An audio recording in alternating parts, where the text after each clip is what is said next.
I've spent a lot of time in this building, and it's as close to church to me as any place. So to get to worship tonight with old mates, Jars of Clay, and new mates, Isaac, it's just been a gift. Can you just give a hand for them again? They just...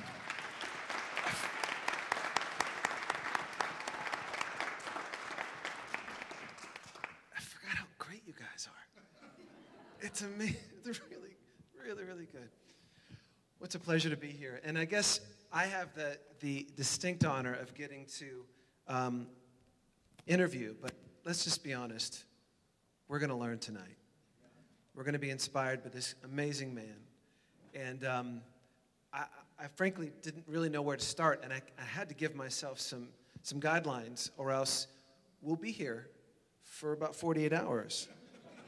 And there's someone with a card down here that says 15 minutes that I would just disregard. The purpose of our brief discussion tonight is to try and find lines. And the two words that I came up with tonight is finding lines of parity and proximity. We're talking tonight about how do we draw near and how do we draw lines through the work of modern-day slavery and the civil rights work.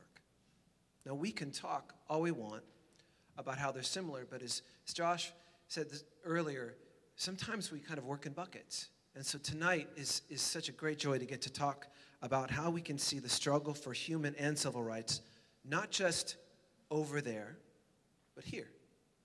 Not just back then, but now.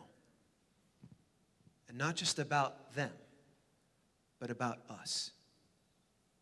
So that's what we're going to talk about tonight. And I thought, Dr. Moss, if you could just to bring us all up to speed, tell us a little bit about your work on civil rights. When did you get started in the movement? And what drew you into this amazing, amazing life?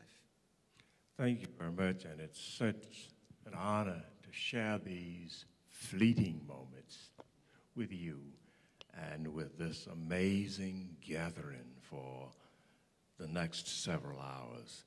Before I attempt to answer that question, I want to take advantage of this moment to thank Dr. Newsom for his leadership, Ambassador Battle for your giving, your service, Federal Judge Nathaniel Jones for fighting our battles in such a unique, successful, and often painful way in the courtrooms across the nation, underpaid and often not paid. As a matter of fact, Dr. Amos Brown, with whom I went to jail over 50 years ago, we still owe some legal bills that we have not paid yet. And thanks to all of you for sharing these moments. Back to your question, really, I can't remember when I was not in the struggle. In church, in community, in school, being given recitations, poems to recite on programs in church and in school. I remember my sister and I, who lives in Detroit, we appeared on a Sunday school and Baptist training union program. You have to look up your history book, look in your history books to find out what all of that means. And she was given a piece to recite on the black soldier and how this was during World War II, the end of World War II, and how folk like the Tuskegee Airmen had been fighting on two fronts. I was 10 years old, and when my time came to speak, they had given me a recitation that said, "The Negro is hated without a cause, and he is not to blame. He wipes the teardrops from his eyes and lives on just the same. When it comes to making laws, the Negro has no voice." it matters not how gray his head. He's always just a boy. And I couldn't understand why men and women wept. And I later learned that we were telling our story, and especially telling their story. Fast forward, high school, we were given the responsibility of understanding the struggle. We celebrated Ralph Bunche when he received the Nobel Peace Prize. My civics teacher, you know, a title of antiquity, brought a radio to civics class, and we listened to the World Series in civics class because Jackie Robinson was playing for the Brooklyn Dodgers, Campanella catching, and Don Newcomb pitching. And then our civics teacher, the mother of a great physician who died not so long ago in Atlanta, Clinton E. Warner, our civics teacher interpreted to us the meaning, the battles, the hurdles, the insults, the humiliation, the battles that Jackie Robinson had to fight that no other player was fighting. And yet he could knock home runs and then use that to charge us, to inspire us. I cannot tell all of that story, but then fast forward again. In one of our graduation classes, not mine, but my sister's graduation class, the keynote speaker, the graduation speaker, the commencement speaker was a gentleman, a man, a great soul named Benjamin Elijah Mays. To hear him speak was an experience. I left the auditorium and made my way to the car where he was getting in to drive back to Atlanta, shook his hand and said, "Dr. Mays, I will see you at Morehouse." 4 years later, we were on his lawn. He was giving a reception for the freshman class at Morehouse College, 1952. And to hear him say that Tuesday morning, Ambassador, Mr. President, to hear him say, Amos, you heard him say it, whatever you do, do it so well that no one living, no one dead, no one yet born could do it any better. Never allow the world to dismiss you because of lazy and sloppy work. If you're going to preach, preach so well that even those who do not like you will have to say, there is a man of God or a woman of God. Amen. And then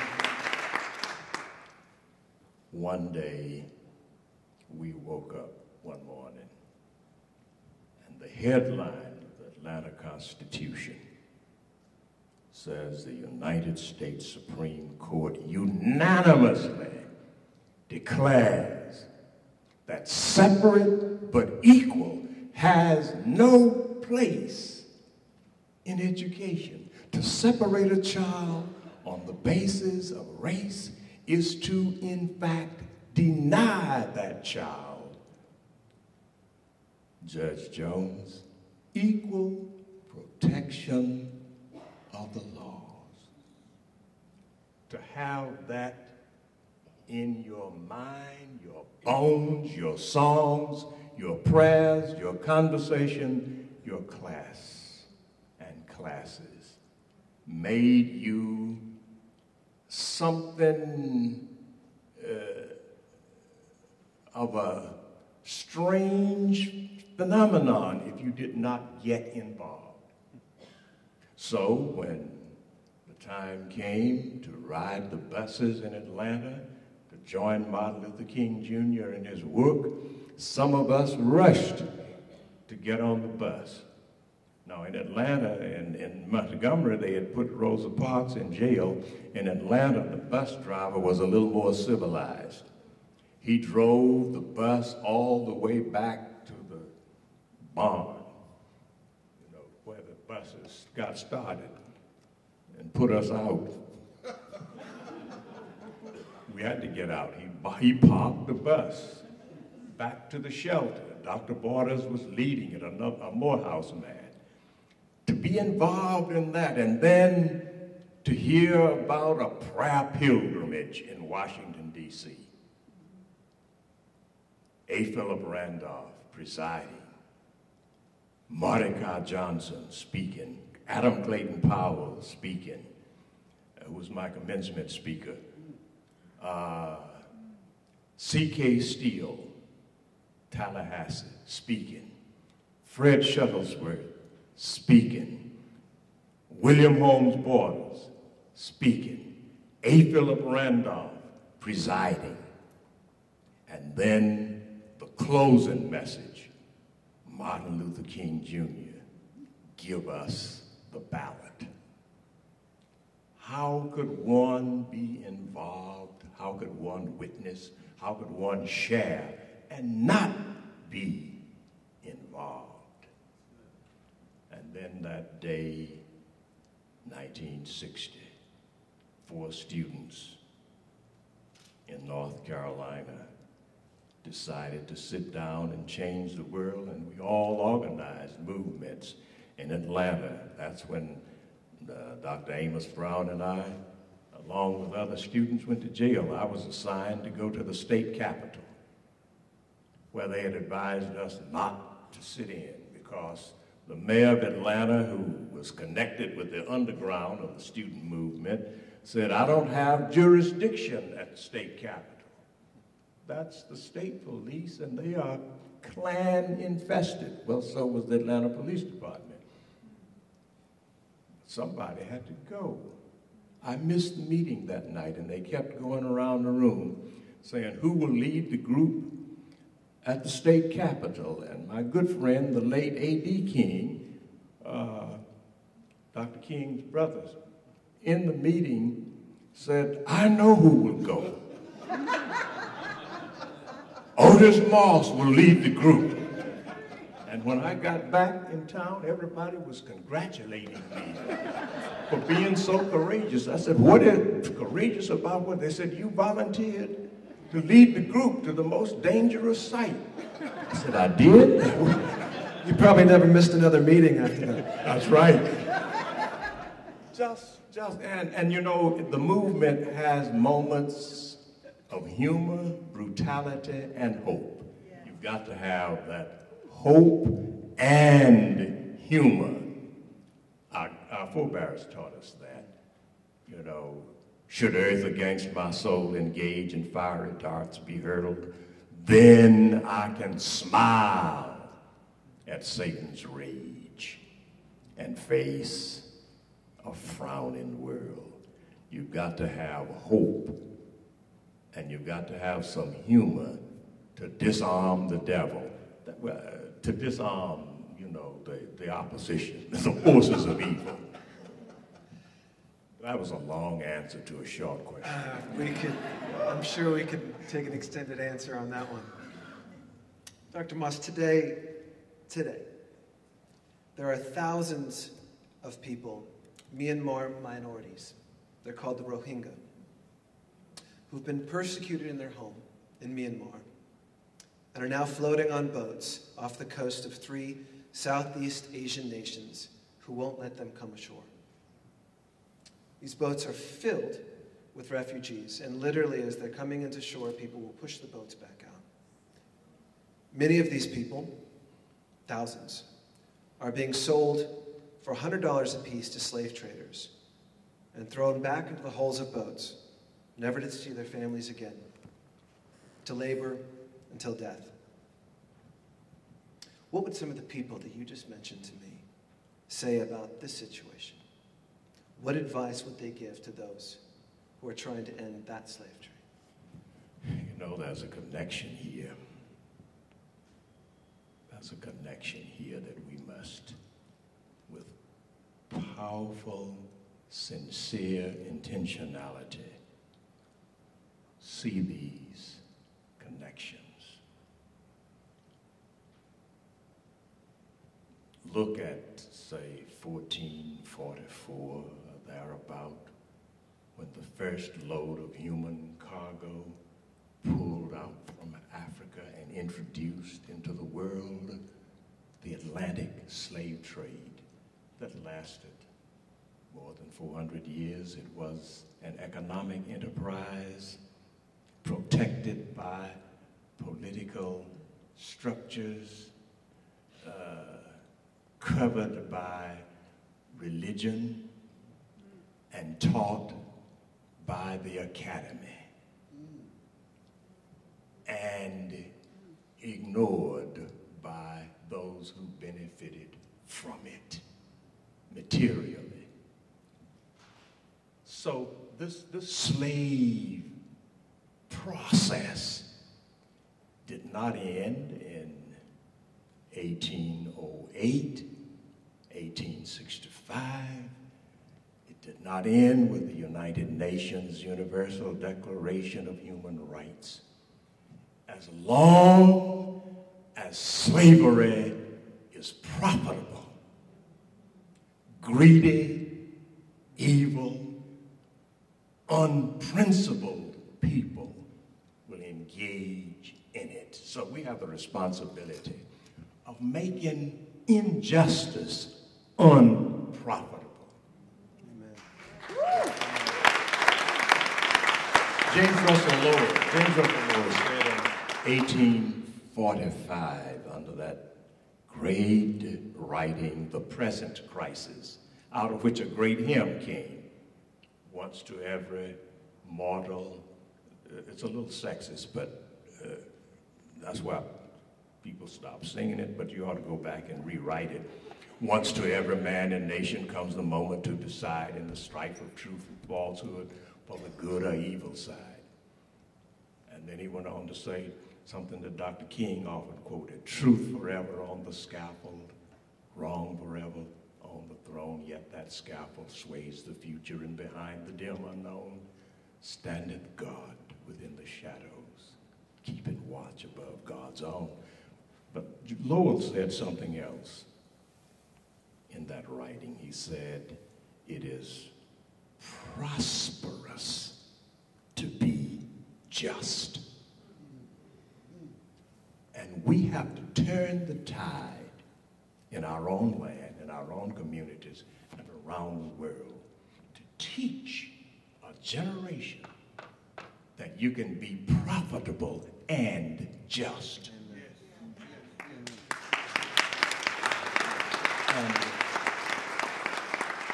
somehow we are not writing that into business and economic curricula in the academy.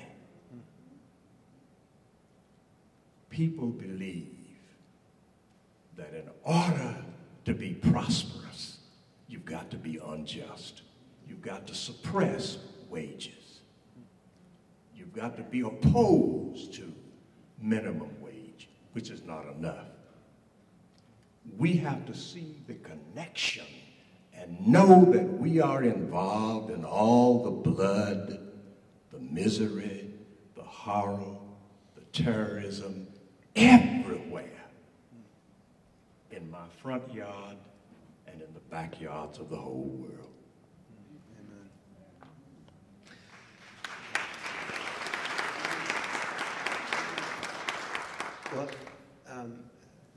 Brian was saying, my organization, Maynard Freehold, is working to help make justice profitable. We actually believe that the power of the free market can actually free people. Yes, yes.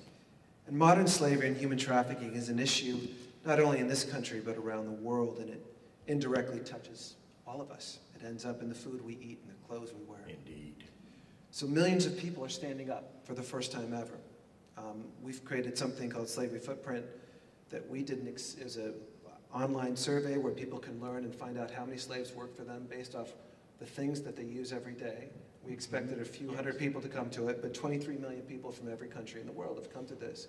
People want to know, and they want to stand up. But it's obviously important, but could be constrained in some ways when you care about someone you'll never meet. You know what? Years ago, I got to meet and interview Dr. Cornel West, and he said, sometimes our activism can seem deodorized and sanitized because it's over there.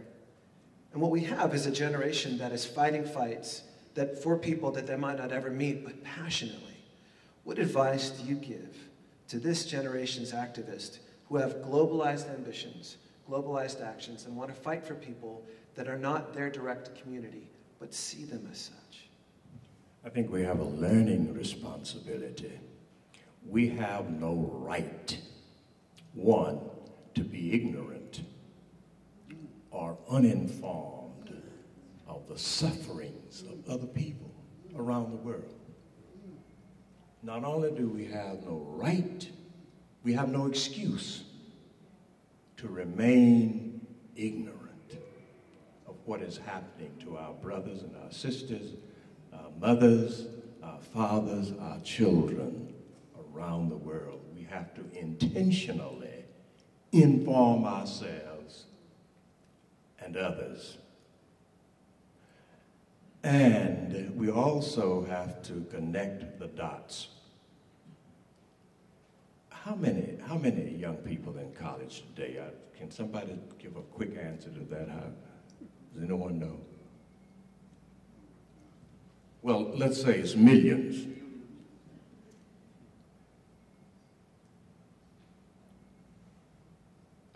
At least a third of those are slaves to student loans.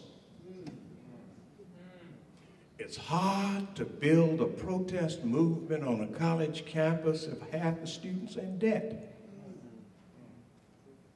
Before they think about marching, they're thinking about the loan and the 6%, while the corporation gets a loan for almost nothing. That is a form of slavery that students ought to rise up across the nation and rebel against. And one thing about rebelling against your own slavery, you somehow, even if you don't intend to, get connected with other people's slavery. And it makes you easier to join their cause because it's our cause. It is not difficult to march with the Cesar Chavez if you've already been marching with Martin Luther King Jr. and Rosa Parks. It's not so difficult to march and to struggle with someone, let's say the beautiful young child from Pakistan, shot because she was trying to get an education, and came forth saying, one book, one pen, one student, one teacher can change the world. She is our child and our sister. She is not drinking tea. You missed it. You know, the tea party. She's not drinking toxic tea. She's drinking freedom water. And we must drink with her, break bread with her. And when we do that, we can also more easily lock arms with Trayvon Martin's family and Tamir Rice, and somebody who says, I can't breathe, not too far from the Statue of Liberty, which talks about breathing free. I wonder what would happen, this is off the point, if we took the Statue of Liberty to, south, down by the border, and set up Miss Liberty close to the borders, California, Texas, Mexico, that bring me, you're tired, you're poor, you're huddled masses. We heard that they were God's children. That's what Jesus told us. Even the televangelist could get a shout on that. Well, it's a good segue. Well, I think it's a good segue into this question. In some ways, we have separate justice movements in this country, and you alluded to some of that. And obviously, the movement we're talking in some parts tonight is modern-day slavery and trafficking, which is powerful, but not as diverse as it could be. The same could be said of the marches in New York and Ferguson and Baltimore and elsewhere. There is, of course, some diversity, just not as much as we'd hope. Was this the case in the 50s and the 60s? And can we create more diverse movements of justices now? It seems like we tend to bucket things very distinctly. Was that the case then, and what can we do now? Dr. King talked about a coalition of conscience. And when someone asked him in 1963, immediately following the March on Washington, what is the meaning of this? It's interesting. In my hotel room, Malcolm X was in the lobby. We talked. He had another interpretation of the march. I'll come back to that maybe a little later. But Dr. King said, we subpoenaed the conscience of the nation. Somehow, we have to do that again on a national and a global scale and recognize that we are one family, one people, and that an assassination in your family, a brutality in your family, is not your family, it's our family. When I look at what's happening in Baltimore and New York and Ferguson, and then I look at what's happening in rural India or Thailand and Myanmar, I see more similarities than I see differences. Yes. The number one change needed is behavior change. Many times behavior change of those who happen to be in power. What can you teach us today about creating behavioral change through nonviolent methods that you and King so gallantly demonstrated? Here again, Dr. King said to many of his critics who said, you can't legislate morals. You're trying to push this too fast, too far, wrong techniques. Dr. King said, no, you cannot legislate morals, but you can regulate behavior. So there has to be some form of discipline or regulation before regeneration may not come in my lifetime. So if my children have to wait until my neighbor is regenerated before they get the right to vote, that's a long time. The women's movement demonstrated that. All of those wise, celebrated men who would kill black people for looking at a white woman did not want that white woman to vote. whether it was their mother, their wife, sister, daughter.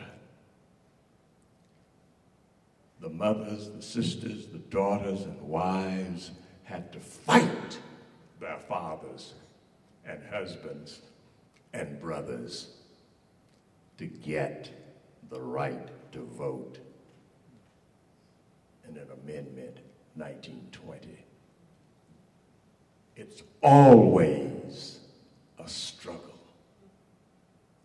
And again, we have been taught, and it's true, that people who have power, oppressive power, brutal power, never voluntarily give it up. It has to be a struggle, says Frederick Douglass, and that's something else I want to say about Frederick Douglass after you ask the next question. Go ahead and say it now, because I can't wait that long. Frederick Douglass made a speech in 1894, January, and he said, 1894, write that date down, January 1894. January 1894. And this is what he said. The Supreme Court has deserted us. It has killed the Civil Rights Bill. Speaking about the Civil Rights Bill of 1875. And then he said something else, more disturbing. He was a Republican. He said, the Republican Party, I'm quoting, is no longer a party of morals, but a party of money. Now, if you erase the date and the year, that sounds like tomorrow's headline. And I'm not beating up on one party. I grew up in Georgia under the Democratic Party. They introduced, literacy tests and grandfather clauses and all of that. So each political party has developed its own mechanisms of oppression and needs transformation, redemption, and liberation within the party itself. So somebody has to liberate the party in order to keep the party from destroying us. Who is going to be the liberators of present political parties? Well, I have one more question, and this is just for me. I grew up a white kid in the suburbs with two parents who loved me. Dr. West calls me Brother Justin from the vanilla suburbs. Why do I love black music?